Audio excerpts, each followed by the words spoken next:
ایک اور بڑے نیک آدمی، اب پرانا قصہ ہو گیا تو اب وہ نہیں سمجھیں گے کہ میری بات ہو رہی ہے. بعض دفعہ میں قصہ اتنے عرصے کے بعد سناتا ہوں، وہ تو بہت پرانا جاتا ہے، لیکن نیا قصہ سنانے میں حرج یہ ہوتا ہے کہ وہ سمجھ جاتے ہیں میری بات ہو رہی ہے. اور صاحب بڑے نیک، بڑے دیندار، یہ سب میں باتیں کر رہا ہوں جو گیٹ اپ سے اور نماز روزے سے آپ ان کا تقویٰ دیکھو گے، آپ بولو گے بھائی تقوی کی بلندیوں پہ یہ بندہ پہنچا ہوا ہے. میں بیت ہونے لگا تھا، اتنے نیک، مجھے لگا کہ یہ بہت ہی بڑے نیک بزرگ ہیں.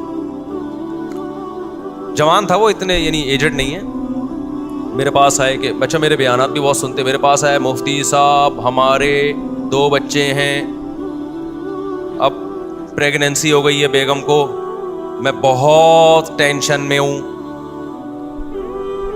ٹینشن کیا؟ یہب لمن یشاء اناثا، اللہ کہتے ہیں میں جس کو چاہوں بیٹیاں گفٹ دیتا ہوں اور جس کو چاہوں بیٹے گفٹ. تو گفٹ پہ کس کو ٹینشن ہوتی ہے؟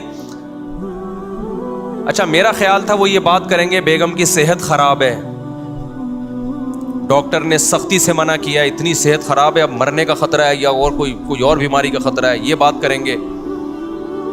یا یہ کہیں گے کہ جی وہ سنبھالنے والا گھر میں کوئی نہیں ہے،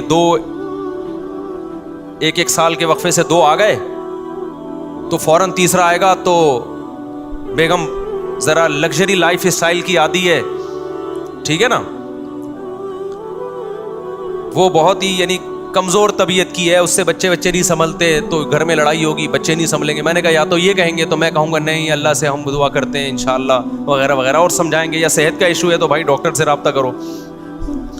جب اس نے یہ کہا نا مصعب میری آمدن پہلے ہی اتنی ہے، میں کیسے پالوں گا، جب یہ الفاظ کہے ہیں نا تو میری کھوپڑی گھوم گئی. بہت افسوس ہوا، بہت افسوس. یہ بات وہ نہیں کر رہا جس کے گھر میں کھانے کو روٹی نہیں ہے، یہ بات وہ کر رہا ہے جس کا ذاتی گھر ہے کروڑوں روپے کا. یہ بات وہ کر رہا ہے جس کی ذاتی گاڑی ہے، 0 میٹر کار خریدی اس نے اپنے لیے. میں نے کہا حضرت صحیح فرمایا کرتے تھے گیٹ اپ پہ مت جاؤ، اس سے تو وہ اچھا ہے یار. ایک ٹماٹر والا بھی کینو مالٹے بیچتا تھا، میں نیو کراچی میں تھا نا، تو اس وقت میں زیادہ مشہور نہیں تھا، تمیز سے گھوم لیا کرتا تھا. تو میں یہ بتا رہا تھا کہ اب دیکھو اتنی بڑی گاڑی، اتنا اچھا گھر.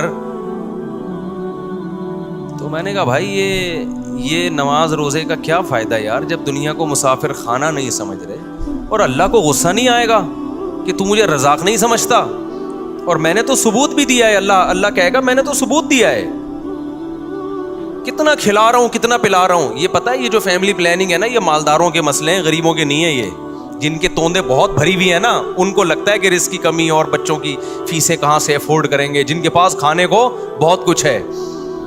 غریبوں کے بھی حالات سنو. نیو کراچی میں امامت کرتا تھا، تو میں جاتا تھا تو وہاں بیٹھ کے نا سستے کینو بھی تھے اس کے پاس، اور بڑے کینو تھے اس کے پاس، پوری ریڑھی بھری ہوتی تھی، اور بیچارہ غریب آدمی. تو میری اس سے دوستی ہو گئی، روزانہ میں کینو کھانے کے لیے نکلتا وہاں. ویسے ہی جب دوستی یاری ہو گئی، ہم نے اس سے گپ شپ لگائی. ہم نے کہا آپ کے ماشاءاللہ کتنے بچے ہیں؟ اس نے کہا 10. میں نے کہا یار اور کوئی کاروبار آپ کا؟ کہہ رہے بس یہ ریڑھی لگاتا ہوں اور کوئی بزنس نہیں ہے. میں نے کہا 10 کو کھلا لیتے ہو؟ کہہ رہے اللہ کا فضل ہے، آپ ہمارے گھر آ کے دیکھو اللہ نے بڑی برکت دی ہے. تو میں نے کہا ماں باپ کہاں رہتے ہیں؟ کہہ رہے وہ بھی میرے ساتھ ہیں. کہہ رہے میرا دوسرا بھائی ہے، اس کے 2 بچے ہیں، اس کا بزنس مجھ سے زیادہ. بچے کتنے؟ 2. اور بوڑھے ماں باپ کو بھی اس نے نہیں رکھا کیونکہ مہنگائی کا دور ہے بقول اس کے. تو وہ کس نے رکھے ہیں؟ کہہ رہے وہ بھی میں نے رکھے ہیں. نہ وہ میری کتاب جانتا تھا، نہ وہ اس نے میرے بیانات کبھی سنے تھے اس موضوع پر. سمجھ رہے ہو؟ اتنا خوش، دے دنادن بیچ رہا ہے، نہیں جیسے نہیں کینو والے چیخ رہے ہوتے آ جاؤ لے لو لے لو. کراچی میں ایک اسٹائل ہے نا. تو میں اس کو دیکھ رہا ہوں، اس کے چہرے پہ خوشی کے آثار. کہہ رہا ہم نے تو اپنے ابا اماں کو بھی رکھا ہوا ہے. تو میں نے کہا تمہارے بھائی کے کم کیوں؟ کہہ رہا ہے وہ کہتا ہے بھائی اس غربت میں کہاں سے کھلائیں گے. تو میں نے کہا تمہیں یہ خیال نہیں آتا؟ کہہ رہے بھائی جس اللہ نے ہمیں کھلا پلا کے بڑا کیا ہے، یہ اولاد تو اللہ کی مخلوق پہلے ہے، ہماری اولاد بعد میں ہے. میں نے کہا دیکھو یار یہ کینو بیچ رہا ہے، دل بھی خوش